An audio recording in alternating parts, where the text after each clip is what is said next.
Amigas y amigos de Canal Universitario, tengan ustedes muy buenos días.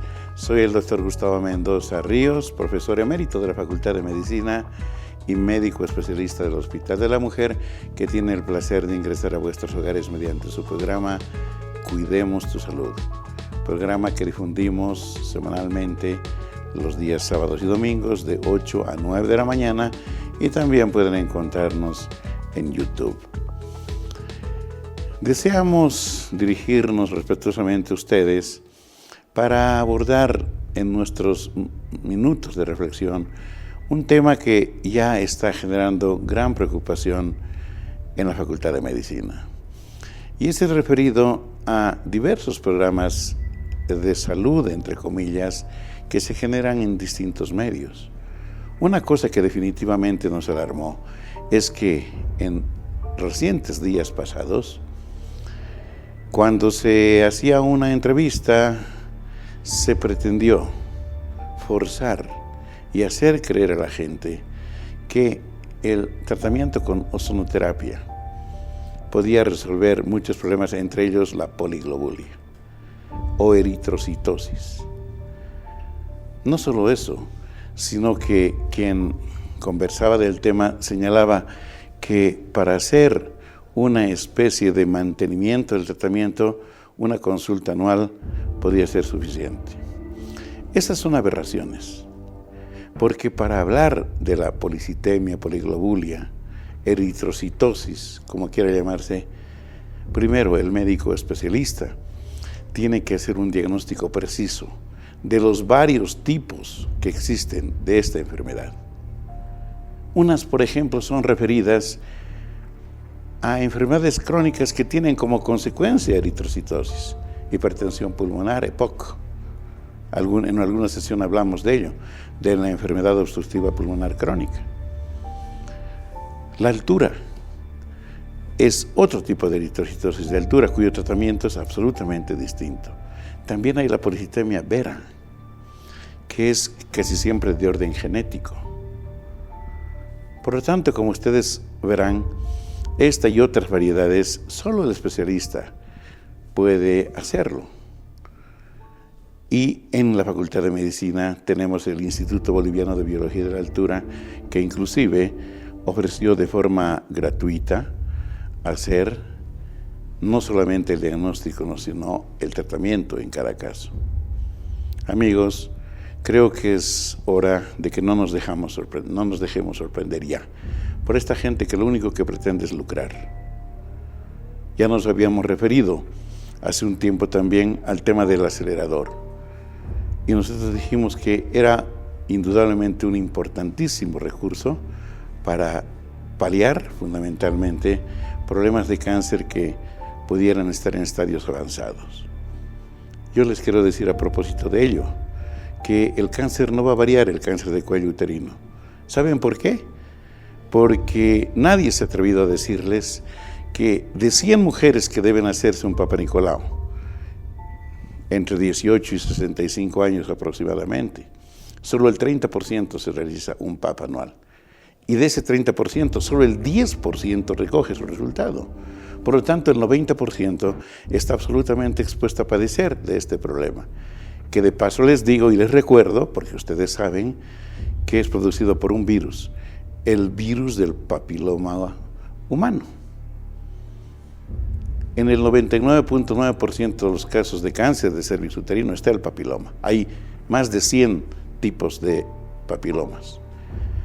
Y se adquieren mediante actividad sexual.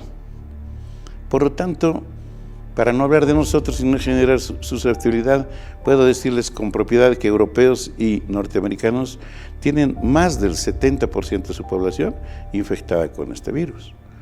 Pero este virus puede erradicarse simple y llanamente con la capacidad inmunológica de las personas. Y uno dirige la mirada fundamentalmente a aquellas pacientitas que después de los 35 años tienen persistencia de este virus en el cuello, porque estas son susceptibles de desarrollar. Es más, hemos llegado ya al punto de identificar, reitero, el tipo de virus, y sabemos perfectamente que hay ciertas cepas que son oncógenas, que son más agresivas. Amigos, yo creo que debemos todos contribuir a que definitivamente la salud se trate responsablemente y no se hagan ni propaganda por situaciones que efectivamente son de dudoso resultado, o hacer creer a la gente que estamos viviendo en otro mundo.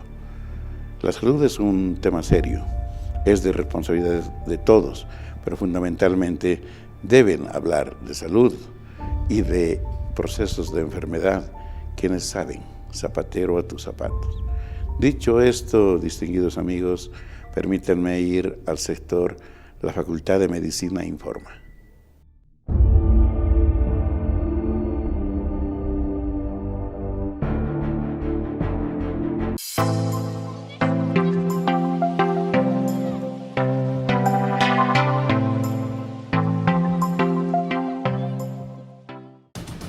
Distinguidos amigos, en esta nota ustedes podrán observar cómo la carrera de Tecnología Médica de la Facultad de Medicina, celebrando sus bodas de oro, sus 50 años de existencia, llevó adelante un congreso muy importante, referida fundamentalmente a aspectos de laboratorio, de fisioterapia, de radiología, que son las áreas sobre las que trabaja.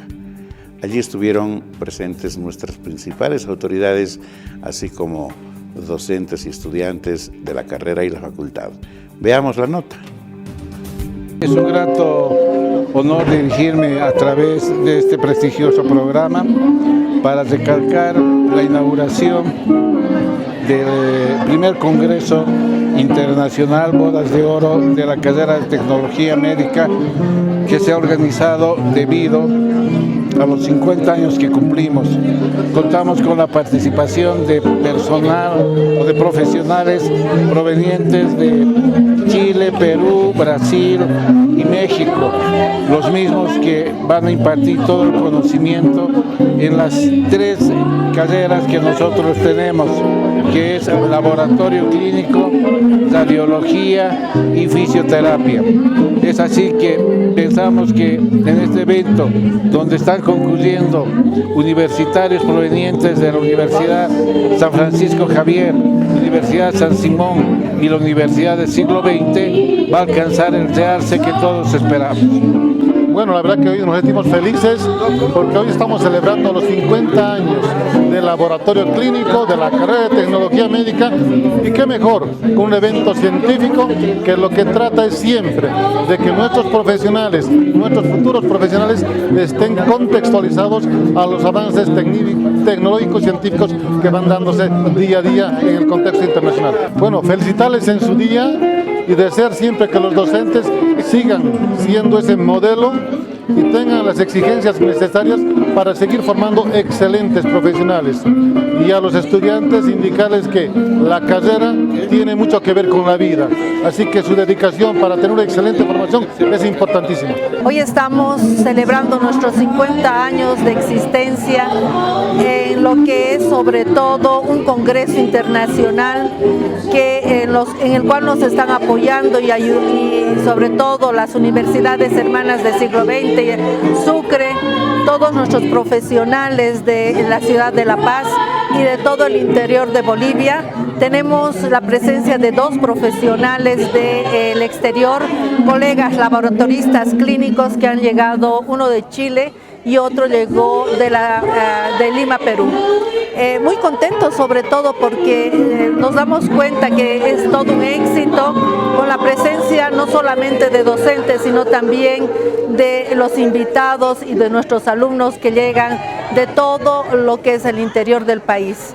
Bueno, agradecer a Dios y agradecer realmente a nuestra universidad, porque en este momento podemos decir, estamos cumpliendo 50 años, seguiremos adelante con lo que significa la labor docente y sobre todo sabiendo que tenemos que seguir adelante con lo que es la licenciatura en laboratorio clínico. Amigos, ahora permítanos ir a un corte.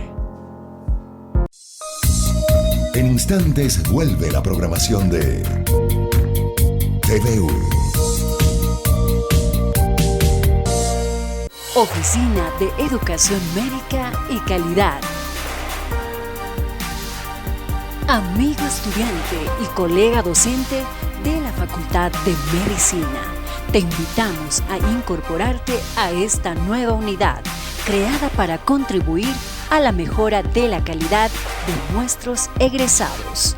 Podrás hacer realidad de manera libre e irrestricta cualquier iniciativa o proyecto en áreas de investigación educativa sobre el rendimiento estudiantil, desempeño docente, sistema de evaluación, calidad de vida institucional, tutoría de estudiantes y docentes a estudiantes con bajo rendimiento. Atención al estudiante extranjero. Participación en proyectos académicos innovadores, programas de información humanística y relaciones interpersonales, programas de capacitación complementaria, programas de arte y cultura. Ven a hacer con nosotros lo que más te guste. Oficina de Educación Médica y Calidad.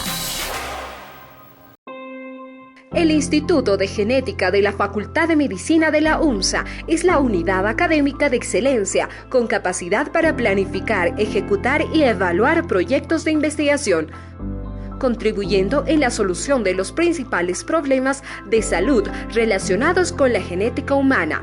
Es así que proponiendo e implementando acciones de prevención, diagnóstico, asesoramiento de etiología genética y congénita, apoyada con tecnología avanzada, el Instituto de Genética está en la vanguardia de investigación en problemas de genética en nuestra población. La unidad de posgrado de la Facultad de Medicina, en sus 4 ramas, ofrece cursos de formación especializada en doctorado en educación superior en salud, maestrías, especialidades y diplomados, con estrategias tecnológicas, innovadoras y altamente estructuradas para un ejemplar desempeño. Mayores informes en la página web posgrado.fment.unsa.bo o al teléfono 261-2387. Unidad de posgrado cualificando profesionales.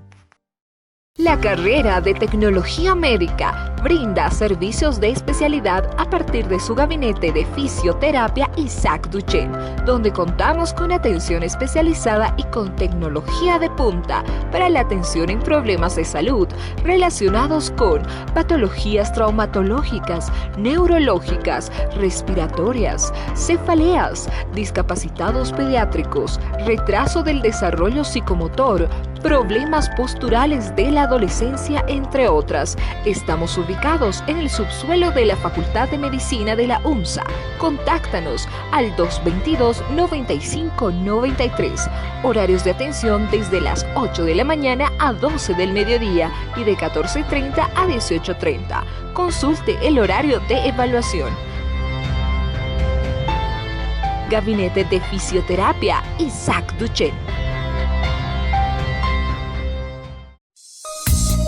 Continúa con la programación de TVU.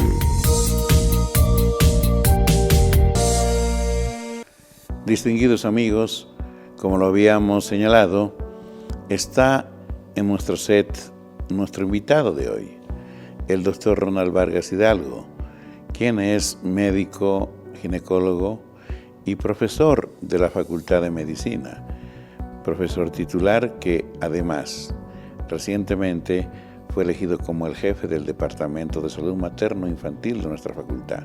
Con él hemos de tener el placer de conversar sobre uno de los temas que más atingen a la población, el de las hemorragias, que especialmente se presentan en la segunda mitad del embarazo, porque hay hemorragias, como vamos a conversar, en distintos momentos del embarazo, inclusive después del parto.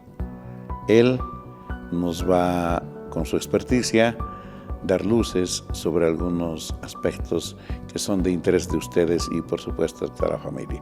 Pero ya no hablemos más. Permítanme presentarles al doctor Ronald Vargas Hidalgo. Doctor Ronald Vargas, qué placer. Gracias por aceptar nuestra invitación. Al contrario, doctor Mendoza, el agradecido soy yo. Gustoso de estar en este programa. Y bueno, pues para conversar y poder charlar un poco de aquel tema tan importante que usted mencionaba, que son las hemorragias en este caso, en la segunda mitad del embarazo. Gracias, doctor Ronald. De hecho, doctor, a pesar de que desde hace muchos años la población boliviana contaba con un tipo de seguro, hablo de la gente que no tiene el seguro a las cajas, como era el SUMI, después el SUS, y de lo que se trataba básicamente era que las señoras puedan acudir a los centros hospitalarios a hacer sus controles en el embarazo y en el parto. Sin embargo, a pesar de los esfuerzos, al parecer, no se logran los resultados que deseamos. Pues muchas señoras todavía siguen teniendo partos en domicilio, no hacen prenatal, no acuden en casos de problemas a sus centros de salud, los más próximos a su domicilio, etc. Todavía hay un problema muy serio en el tema de la cultura de la salud. Y de hecho, en el carnet perinatal y desde la Facultad de Medicina propugnamos programas de interacción que tratan justamente de signos que se han venido a llamar signos de alarma del embarazo. Entre ellos están, por ejemplo, doctor, la rotura prematura de membranas, que será motivo de otra conversación, también la preeclampsia, la hipertensión inducida por el embarazo, para decirlo de alguna manera, naturalmente el parto prematuro y la rotura prematura de membranas como una causa importantísima, el óbito fetal, pero fundamentalmente las hemorragias de la segunda mitad del embarazo. Doctor Ronald, para entrar en contexto, ¿a qué denominamos hemorragias de la segunda mitad del embarazo? Gracias por la pregunta, doctor. Denominamos hemorragias de la segunda mitad del embarazo aquel cuadro hemorrágico, aquella hemorragia que se presenta a partir de la 22ª semana de gestación para adelante, hasta el momento del parto. A eso denominamos hemorragias de la segunda mitad, que como usted lo decía, son diferentes a las hemorragias que se presentan antes en la primera mitad, que tienen otra causa etiológica, y son distintas también a las hemorragias postparto, que tienen otras causas. Doctor, de estas hemorragias, que son varias, ¿cuáles son las más importantes? Evidentemente, dentro de lo que son las hemorragias de la segunda mitad del embarazo, clásicamente se describen 5 cuadros, pero las más importantes a las que usted hacía mención son 2, que son la placenta previa y el desprendimiento prematuro de placenta normoinserta. Entonces, estos 2 cuadros producen hemorragia durante el embarazo. ¿Por qué no hablamos de este primer cuadro, del de la placenta previa? ¿Cómo debemos entender, cómo debemos conceptualizar este cuadro y en qué circunstancias se presentan las mujeres embarazadas? De acuerdo, doctor. La placenta previa, como nosotros sabemos, normalmente una placenta tiene que estar insertada en el fondo del útero, es decir, en la parte alta del útero. En la placenta previa hay una mala implantación de la placenta. La placenta se inserta por debajo del lugar donde debía estar, en una zona particularmente descrita que es el segmento inferior, que es la parte que se encuentra en el cuerpo, entre el cuerpo y el cuello uterino. Cuando se inserta en este lugar, cuando se implanta en este lugar, suele dar este cuadro hemorrágico que nosotros denominamos como placenta previa. Es decir, es la mala localización, la mala ubicación, la mala implantación de la placenta en un lugar anómalo. En los casos extremos, porque hay varios tipos de placenta previa, prácticamente hay que entender como que la placenta está abajo. Correcto. Y encima estaría el feto. Correcto, justamente por eso se llama placenta previa, porque está previa al feto, que es un lugar anormal. Por lo tanto, la posibilidad de un parto prácticamente no es posible. No es posible, es muy difícil, es muy dificultoso, porque no olvidemos que es el feto que tiene que atravesar por allá, lo cual va a producir en mayor o menor grado una hemorragia mayor. Correcto. Amigos, creo que este mensaje es muy importante. Hay muchas variedades de placenta previa. Le vamos a pedir al doctor Ronald Vargas que nos diga cuáles son, pero ya hemos hablado de una variedad, la que ocluye totalmente el cuello. Esa indefectiblemente debe terminar en algún momento en cesárea. Enseguida hemos de hablar del tratamiento y cuál es la perspectiva del médico cuando hace el diagnóstico de esta patología. Hay variedades, ¿verdad, doctor Vargas? Correcto, doctor. Se describen en realidad 3 variedades de placenta previa según la ubicación de la misma en cuanto al orificio cervical interno en este caso. La primera es la placenta previa lateral, cuyo extremo, digamos, de inserción de la placenta se encuentra aproximadamente a 10 centímetros del orificio cervical interno. La placenta previa marginal, que como su nombre lo indica, está al margen del orificio cervical interno, y lo que usted mencionaba, la placenta oclusiva, que es la que ocluye totalmente el cuello uterino, puede ser parcial o totalmente según su ubicación. Naturalmente, amigos, este cuadro hemorragíparo, la hemorragia, pues en cualquier momento viene sin avisar, generalmente.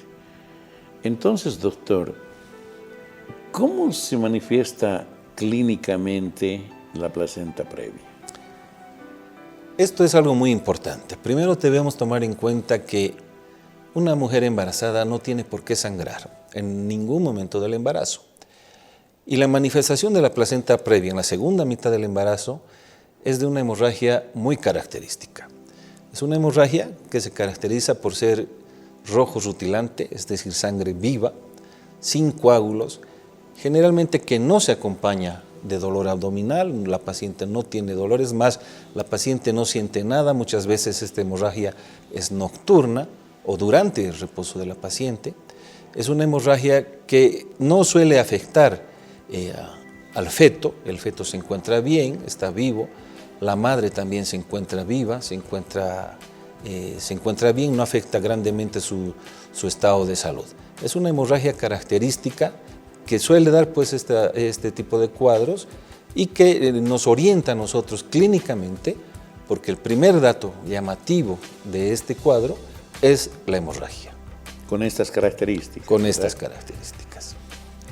Y una vez que la pacientita presente la hemorragia, es obvio, amigos, que debe consultar inmediatamente al médico, porque no tiene que pensar que esta hemorragia va a pasar.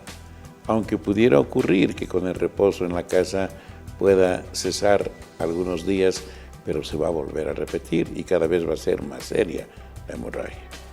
Como dijo el doctor Vargas, puede atentar contra la vida del feto y también de la mamá. ¿Cómo hacemos el diagnóstico? El diagnóstico, doctor... Confirmatorio, ¿no? Confirmatorio. El diagnóstico, siempre lo mencionamos también en la facultad, es básicamente clínico. Pero el confirmatorio, como usted lo indica, lo hacemos a través de la ecografía, ¿no es cierto? Que además la ecografía nos va a decir, aparte de confirmarnos el diagnóstico, nos va a indicar el tipo de placenta previa. Habíamos indicado que hay 3 tipos de placenta previa: lateral, marginal y oclusiva, y la ecografía nos va a dar ese dato que es importante para nosotros para el futuro diagnóstico. Correcto. Y tratamiento. En realidad es el pronóstico también, ¿verdad? Doctor, una vez confirmado el diagnóstico, ¿cuál es el criterio del profesional ginecólogo obstetra respecto del cuadro? Como casi siempre acontece en semanas anteriores a la etapa final del que decimos de maduración total del feto, entonces, ¿cuál es la perspectiva? ¿Qué se hace en términos generales? La conducta del médico obstetra generalmente depende también de la edad gestacional, como usted lo mencionaba. Correcto.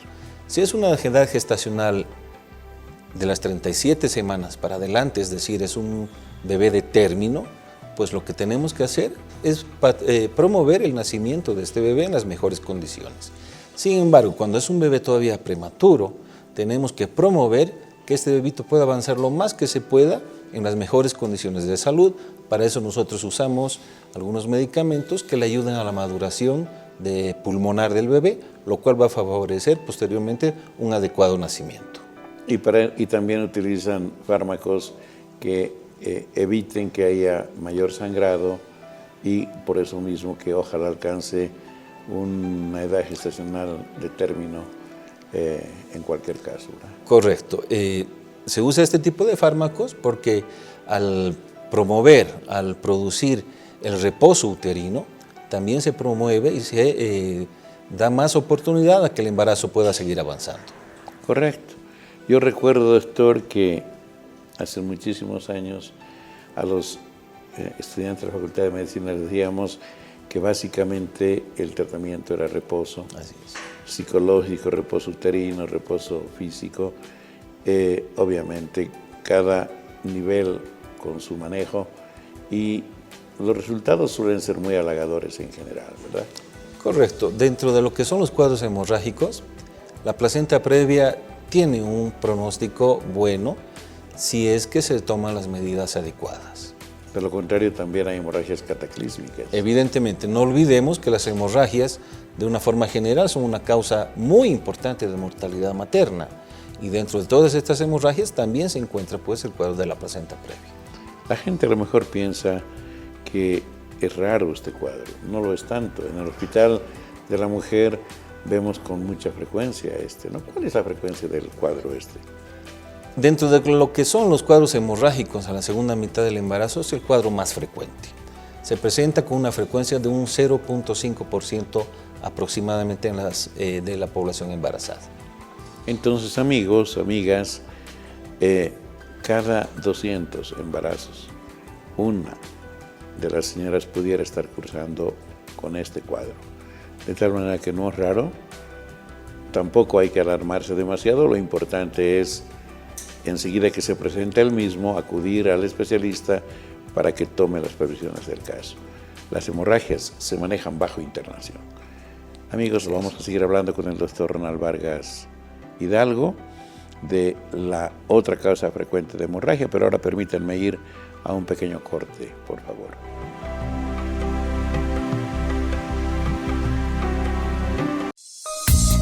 En instantes vuelve la programación de TVU.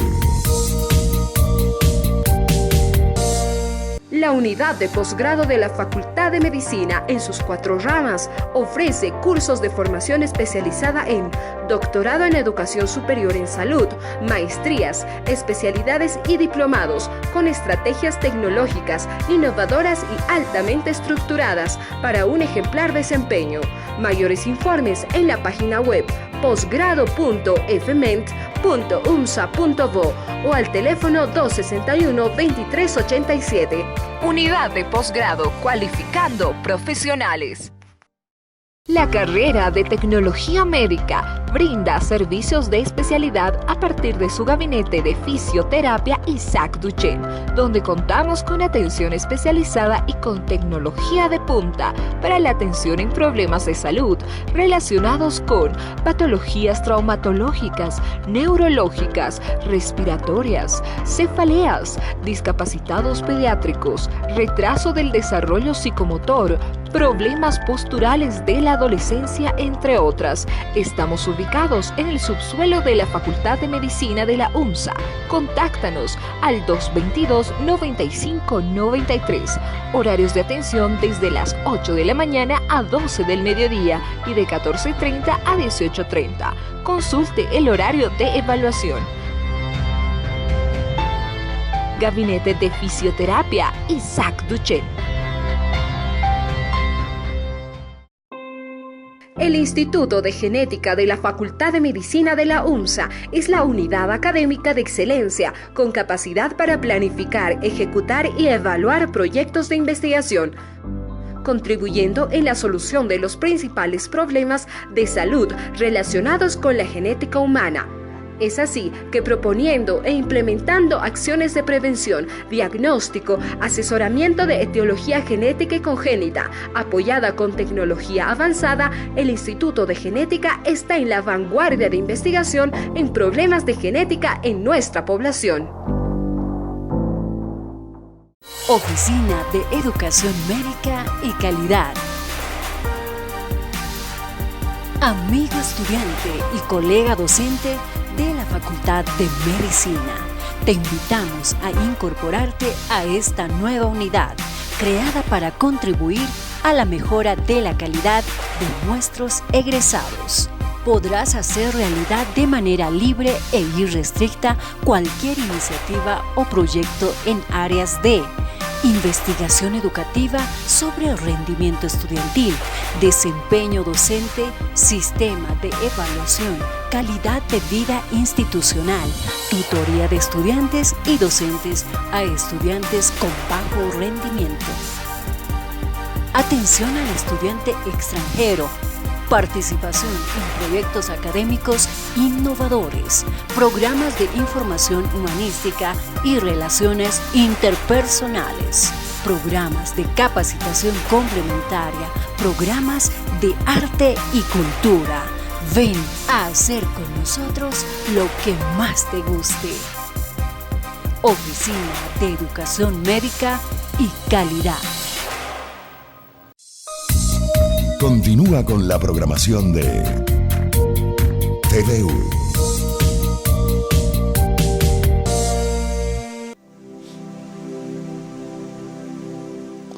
Amigos, continuaremos hablando con el doctor Ronald Vargas sobre las hemorragias que afectan a los embarazos en su segunda mitad. Doctor Ronald, hay otro cuadro que usted ha mencionado que es también frecuente, el del abruptio placentario. Este cuadro dramático tiene muchos sinónimos. Uno, por ejemplo, que yo recuerdo es el de accidente de Budelot, pero también se llama hematoma retroplacentario. El nombre genérico es desprendimiento prematuro de placenta normo inserta. ¿De qué se trata el cuadro, doctor? Bien, como habíamos indicado al principio, es otra causa importante de hemorragia en la segunda mitad del embarazo. Es la segunda causa. Pero a diferencia de la placenta previa, este es un cuadro mucho más agresivo, mucho más peligroso por lo que conlleva hacia la madre y también por lo que conlleva al feto. El desprendimiento prematuro de la placenta normoinserta se denomina así porque normalmente, a diferencia de la placenta previa, la placenta en esta ocasión se encuentra en un lugar adecuado, en el lugar normal, en el fondo del útero. Pero ¿qué es lo que acontece? Hay un desprendimiento previo a la expulsión del producto, del bebé en este caso, porque normalmente nosotros sabemos que la placenta tiene que salir después del nacimiento del bebé. En este caso se desprende antes, con las tremendas consecuencias que ocurren para el bebé, lo repito, y también para la mamá. Es por esto que esta patología, como usted lo ha mencionado, recibe pues tantos nombres, ¿no? Se llama el accidente de Budelot, el ablatio placentario, el abruptio placentario, por su estrecha relación con la hipertensión del embarazo. Se le denomina también hemorragia gravídica. En fin, por los muchos nombres es que se le ha dado la connotación de la gravedad de este cuadro. ¿Cómo se expresa clínicamente el cuadro del abruptio placentario? El abruptio placentario, desprendimiento prematuro de placenta, al igual que la placenta previa, clínicamente se caracteriza por hemorragia. Pero es una hemorragia diferente a la placenta previa y que nosotros enseñamos constantemente a los alumnos de medicina que tienen que saber diferenciar. En este caso es una hemorragia generalmente escasa, oscura, con coágulos, que se acompaña de intenso dolor abdominal de la mamá. ¿Por qué? Porque hay una hipertonía del útero, lo cual conlleva también generalmente a la mortalidad del bebito, o si es que no está muerto, a sufrimiento fetal del mismo y también a graves alteraciones hemodinámicas, es decir, shock en la mamá. Claro, porque la hemorragia es interna y externa, ¿verdad? Correcto. No nos olvidemos, como habíamos indicado al principio, que la hemorragia es a nivel de la placenta en el fondo uterino. Entonces, allá hay una hemorragia interna importante que aún no se ha manifestado externamente. La madre, el médico no la ve, pero la hemorragia es interna, como usted lo menciona, y posteriormente se hace externa. La diferencia lo ha señalado usted, pero reiteramos, y es una hemorragia con coágulos oscuros, parecen alquitrán. Dolor. Y claro, esta pequeña cantidad de sangre no justifica este estado casi de shock que tiene la señora. Doctor, la placenta se desprende gradualmente. Esto lo digo para el público en particular. Es decir, nunca se detiene el cuadro, siempre va progresando, ¿verdad? Y de hecho, si está con 10% de desprendimiento, a las horas puede terminar inclusive afectando la salud de la madre. Correcto. Generalmente empieza de esa forma, con un pequeño hematoma, un pequeño coágulo, pero posteriormente va aumentando. ¿Por qué? Porque este coágulo va también incrementando en su tamaño, por lo cual va a ir desprendiendo en mayor manera la placenta y al final incluso puede desprenderse toda la placenta, lo cual obviamente va a llevar a que el feto fallezca inmediatamente. Claro, inicialmente está en sufrimiento fetal y luego fallece. Correcto. Los datos dicen, no sé si estamos de acuerdo, doctor Vargas, que cuando se desprende el 50% de la placenta, casi es una regla que el feto se muera. Correcto, no olvidemos que el feto pues prácticamente vive a través de lo que es la placenta, ¿no? Y lo que es el cortar aquella comunicación madre-feto a través de la mitad de la placenta suele ser pues realmente muy severo para el bebé. Pero si no se resuelve el tema, doctor, y esto prosigue, también puede afectar el útero de la mamá. Correcto. Es lo que usted mencionaba al inicio, es lo que se llama el útero de Cuvelier, es decir, ese hematoma infiltra tanto, crece tanto, infiltra tanto al útero de la mamá, que este útero también pues llega en sus fibras musculares, llegan a necrosarse, llegan a morir. Por lo tanto, afecta también a la salud de la mamá. Y pueden la señora presentar cuadros de hemorragia posteriores, inclusive a la extracción del feto y la placenta, que ameritan en el 30% histerectomía, ¿verdad? Correcto. Más bien solo el 30%. Correcto, habíamos indicado, ¿no?, al principio que es un cuadro totalmente diferente a la placenta previa. Suele afectar, cuando ocurre esto, suele afectar severamente al útero de la mamá, y el tratamiento, por ejemplo, en estos casos extremos, es hacer una histerectomía, es decir, es sacar el útero de la mamá. Doctor, hay factores predisponentes para la abruptio, ¿no es cierto?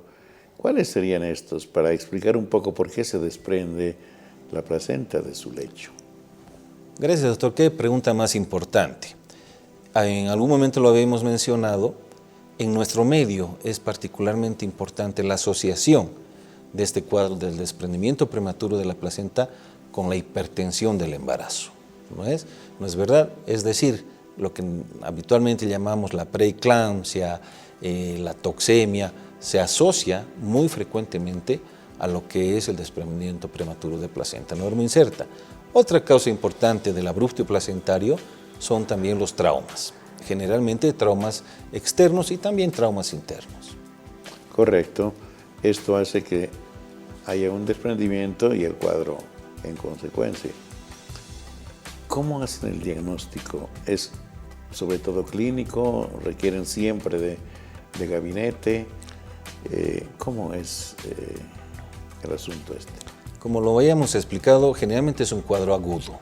Es un cuadro dramático cuando uno lo ve en el hospital, y el diagnóstico es eminentemente clínico, ¿no? ¿Por qué? Porque generalmente hay que tomar una actitud, hay que tomar una conducta inmediatamente. Correcto. Raras veces usamos ecografía, por ejemplo, tal vez para documentar. No es absolutamente necesario. El cuadro, como dice el doctor Vargas, se diagnostica por la clínica. Y por eso es muy importante que el público, las señoras embarazadas, sepan que enseguida que se presente o se sospeche de él, vayan al hospital para que se haga el diagnóstico definitivo. Habida cuenta, reiteramos, doctor, de que este cuadro es evolutivo. Nunca va para mejor, siempre va para peor, ¿no es cierto? ¿Y cuál es el tratamiento entonces? Correcto. Generalmente, doctor, y lo habíamos indicado por la agudeza del cuadro, es nomás la interrupción del embarazo. No olvidemos pues que es un cuadro que pone, como lo hemos indicado, en peligro la vida del feto y en peligro la vida de la mamá. Correcto. Entonces creo que coincidimos, consensuamos perfectamente. Este cuadro evolutivo siempre, primero lo ha de afectar al feto y puede hacerlo sufrir y hasta evitarlo. Y también a la mamá, porque inclusive puede afectar el útero a tal grado de que ya no se contrae y por lo tanto, a fin de evitar que fallezca por hemorragia, el cirujano no tiene otra alternativa que extirpar la matriz, hacer una histerectomía. Doctor, naturalmente estos cuadros, tanto el diagnóstico, la prevención, el diagnóstico y el manejo, tienen que ser a nivel institucional. No se pueden manejar en domicilio, ¿verdad? Así es. En realidad, y para que eso nos escuche el público, ningún cuadro hemorrágico puede ser tratamiento domiciliario. Tiene que ser tratamiento hospitalario. Y estos cuadros en particular, de los cuales les estamos conversando en este momento, tienen que ser vigilados continuamente por el personal médico en un centro hospitalario. Correcto.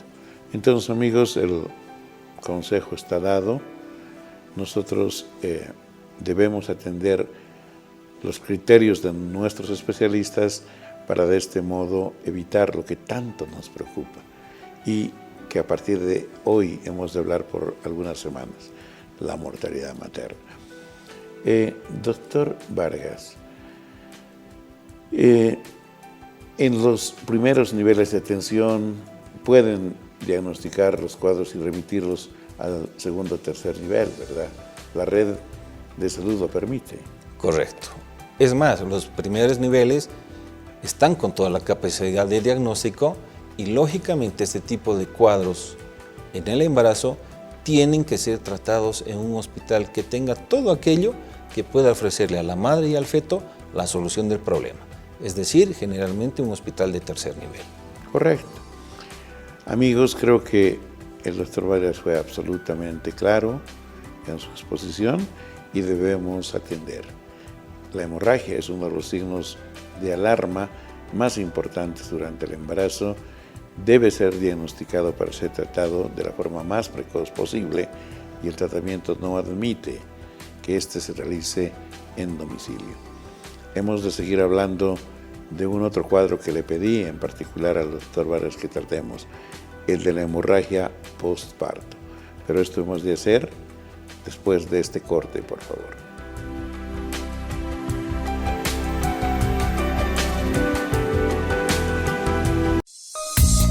En instantes vuelve la programación de TVU. Oficina de Educación Médica y Calidad. Amigo estudiante y colega docente de la Facultad de Medicina, te invitamos a incorporarte a esta nueva unidad creada para contribuir a la mejora de la calidad de nuestros egresados. Podrás hacer realidad de manera libre e irrestricta cualquier iniciativa o proyecto en áreas de investigación educativa sobre el rendimiento estudiantil, desempeño docente, sistema de evaluación, calidad de vida institucional, tutoría de estudiantes y docentes a estudiantes con bajo rendimiento. Atención al estudiante extranjero. Participación en proyectos académicos innovadores, programas de información humanística y relaciones interpersonales, programas de capacitación complementaria, programas de arte y cultura. Ven a hacer con nosotros lo que más te guste. Oficina de Educación Médica y Calidad. La carrera de Tecnología Médica brinda servicios de especialidad a partir de su gabinete de fisioterapia Isaac Duchenne, donde contamos con atención especializada y con tecnología de punta para la atención en problemas de salud relacionados con patologías traumatológicas, neurológicas, respiratorias, cefaleas, discapacitados pediátricos, retraso del desarrollo psicomotor, problemas posturales de la adolescencia, entre otras. Estamos ubicados en el subsuelo de la Facultad de Medicina de la UNSA. Contáctanos al 222-9593. Horarios de atención desde las 8 de la mañana a 12 del mediodía y de 14:30 a 18:30. Consulte el horario de evaluación. Gabinete de Fisioterapia Isaac Duchenne. El Instituto de Genética de la Facultad de Medicina de la UNSA es la unidad académica de excelencia con capacidad para planificar, ejecutar y evaluar proyectos de investigación, contribuyendo en la solución de los principales problemas de salud relacionados con la genética humana. Es así que proponiendo e implementando acciones de prevención, diagnóstico, asesoramiento de etiología genética y congénita, apoyada con tecnología avanzada, el Instituto de Genética está en la vanguardia de investigación en problemas de genética en nuestra población. Continúa con la programación de TVU.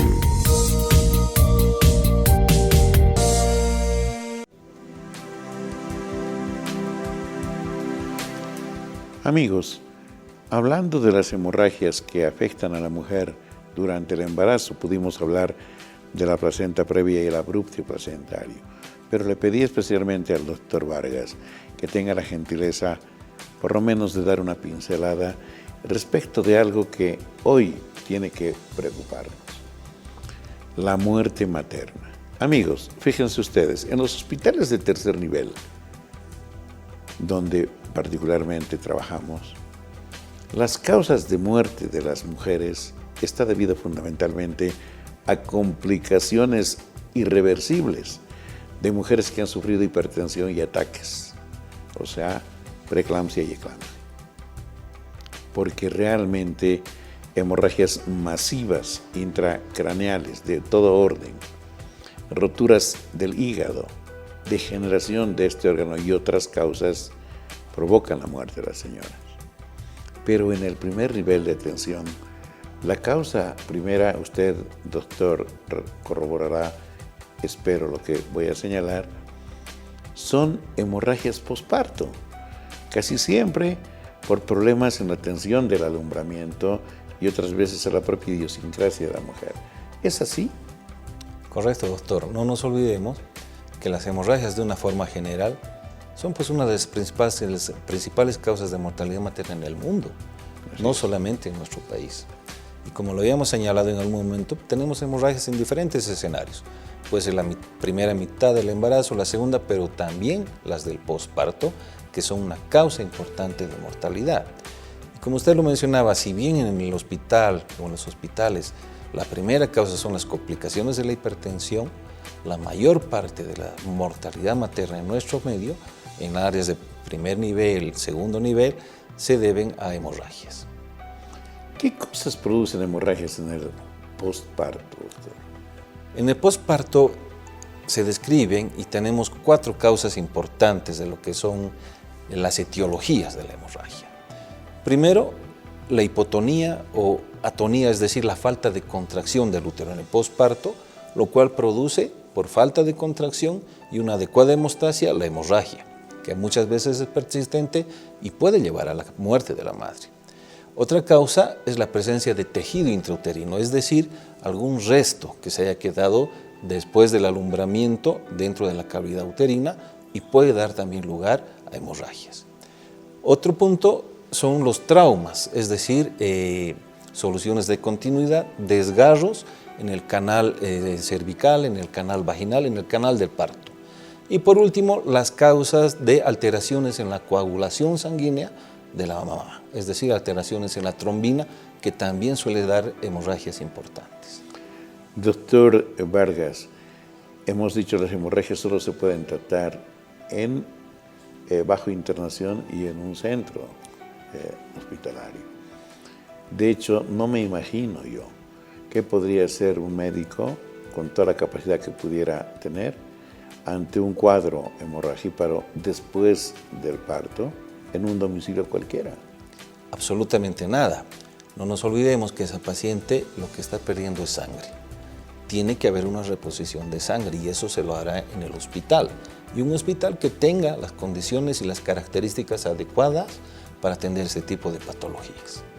Por lo tanto, doctor, creo que se le debe recomendar a la población que la atención del embarazo y el parto debe ser institucional y que este no es un tema de ideología, es un tema definitivamente de salud, donde el cuerpo sanitario, los técnicos en distintas áreas pueden dar una adecuada respuesta a cada caso, ¿verdad? Absolutamente. Y acá tenemos que empezar por algo muy importante, que es el control prenatal. Porque muchos de esos cuadros, la placenta previa, el abrupto placentario y las complicaciones de postpartos, nosotros podemos prevenirlas durante el control prenatal. Es decir, haciendo un adecuado control prenatal, nosotros podemos diagnosticar que esa paciente tiene una placenta previa, podemos sospechar que esa paciente nos va a hacer un desprendimiento prematuro de placenta o evitar que haya las hemorragias postparto. Por lo tanto, el mensaje o uno de los mensajes es que la población tiene que acudir a hacer control prenatal en los centros de salud. Y el parto con más razón. El parto siempre en lo mejor que sea institucional. Amigos, además en alguna sesión señalamos que todos los embarazos y partos tienen un grado de riesgo que puede presentarse durante la gestación, durante el parto o después de él. Nadie está exento de poder sufrir aquello. Y por eso la recomendación del doctor Nal Vargas es importante. Doctor Vargas, queremos agradecerle en nombre del programa por su brillante participación y comprometerlo para que en una siguiente ocasión podamos hablar de otro tema tan importante como este. Al contrario, doctor, el agradecido soy yo y para servir las ocasiones que sean necesarias. Muchas gracias. Distinguidos amigos, ahora permítanme ir al sector Una Perlita de Salud.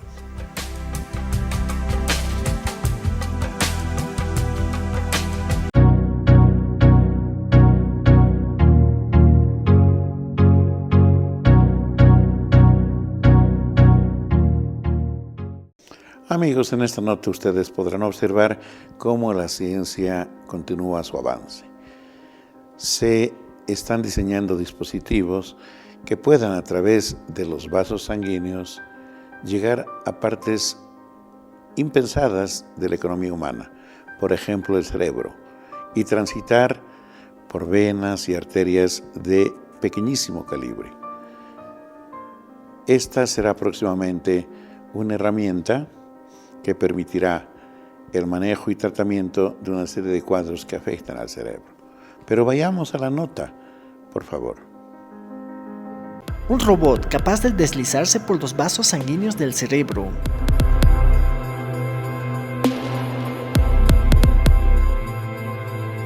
Unos científicos del Instituto Tecnológico de Massachusetts en Estados Unidos han diseñado un robot en miniatura con la forma de serpiente, capaz de deslizarse con la mínima fricción a través de entornos estrechos y de difícil acceso. Así podría actuar no solo entre las venas o arterias, como hacían los dispositivos hasta ahora comercializados, sino también en el cerebro. El diseño es obra del equipo de Juane Shao, Juno Kim, Germán Alberto Parada y Shen-Du Liu. El objetivo del proyecto, publicado en la revista Science, es que el dispositivo funcione como una futura herramienta médica. Esta nueva tecnología está compuesta por un esqueleto de polímero blanco con micropartículas magnéticas que se mueven por la fuerza de campos magnéticos aplicados externamente. El robot está cubierto de una piel de hidrogel autolubricante para reducir la fricción y para que pueda deslizarse a través de las venas. Además, tiene un núcleo interior que emite rayos láser, con el que el robot podría deslizarse en el sistema vascular cerebral y eliminar, por ejemplo, un coágulo mediante la aplicación de láser de alta energía. Distinguidos amigos, esto fue todo por hoy. Agradecemos de veras su gentil atención y nos comprometemos a volver renovados en una semana. Como siempre, nuestra recomendación: tengan un lindo fin de semana junto a la familia. Compartan con sus hijos. Alégrense con ellos. Disfruten de su presencia. Ahora es cuando. Tengan ustedes muy buenos días.